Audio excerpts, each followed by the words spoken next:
Նկատեցիր էլ Պետրոս այդ բյուջեի 22 թվից հետո ծախսերը որ ավելացրել են, երկրի պաշտպանությունը ավելացել, որ 22 թվին ջերմուկի վրա հարձակում ա եղել,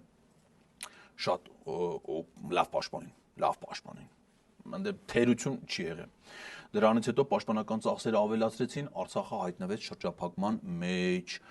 Ամբողջ այդ 23 թվականի ընթացքում Արցախի պաշտպանության բանակը լուծարվեց, որը զինված ուժերի ամենամեծ ստորաբաժանումն էր, լուծարվեց, բայց ծախսերը ավելացավ, բանակի ամենամեծ ստորաբաժանումը լուծարվեց, բայց բանակի վրա կատարվող ծախսերը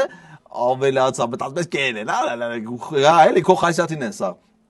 24 թվին բանակի վրա ծախսերը ավելացավ, բայց տավուշը հանձնին Ադրբեջանի, որովհետև ծախսը էլի Պետրոս, բայց սա մեր,